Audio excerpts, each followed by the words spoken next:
প্রিয় দর্শক, আসসালামু আলাইকুম। আশা করি আপনারা সবাই অনেক বেশি ভালো আছেন।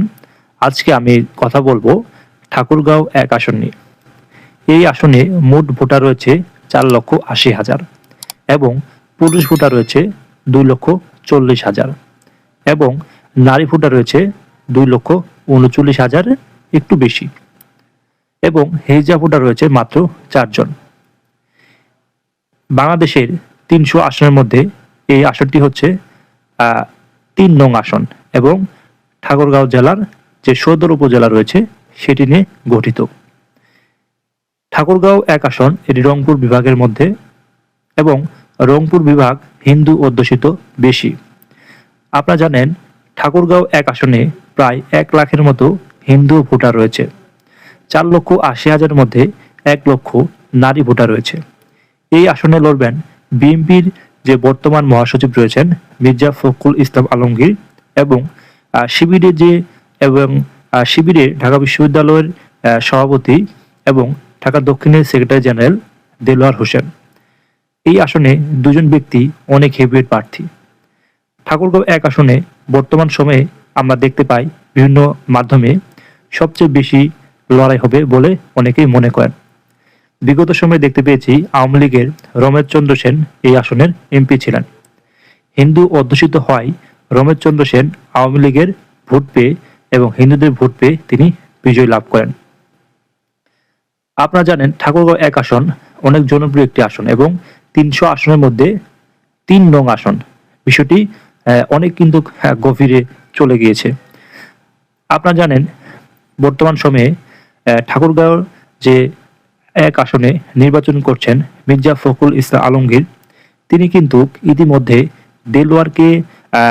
দেলোয়ারকে একটি কথা বলেছেন যে দেলোয়ার অনেক ভালো ছেলে এবং তিনি যদি লেগে থাকেন রাজনীতির সাথে তাহলে হয়তোবা তিনি ভালো কিছু করতে পারবেন।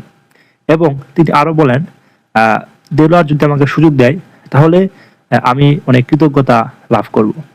অর্থাৎ দেলোয়ারের কাছ থেকে তিনি একবার সুযোগ চেয়েছেন।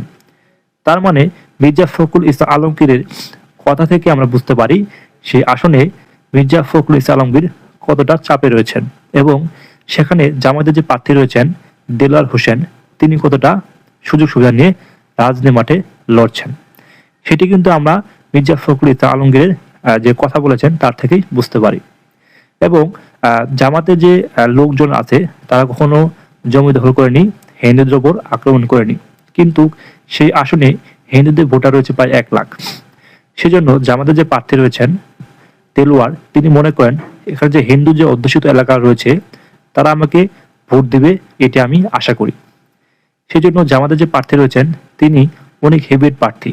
যখন তিনি শিবিরের সভাপতি ছিলেন প্রায় ৫২ দিন একটানা রিমান্ডে খেটেছেন আওয়ামী লীগ আমলে। তিনি সৎ এবং ভালো ব্যক্তি এবং যোগ্য একজন ব্যক্তি।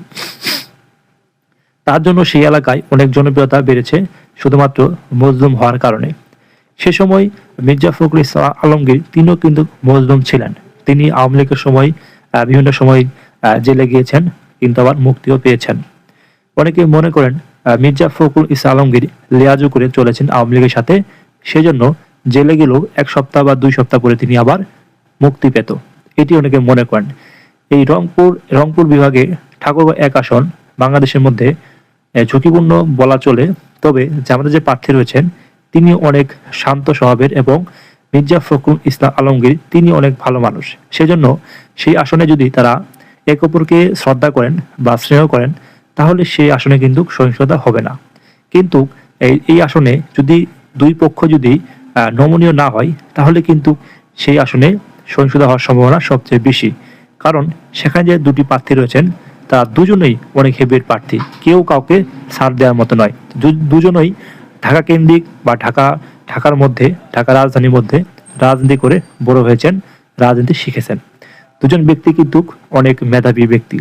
সেজন্য সেই ঠাকুরগাঁও ১ আসনের মানুষ কাকে বেছে নেবে সেটিও দেখার বিষয়।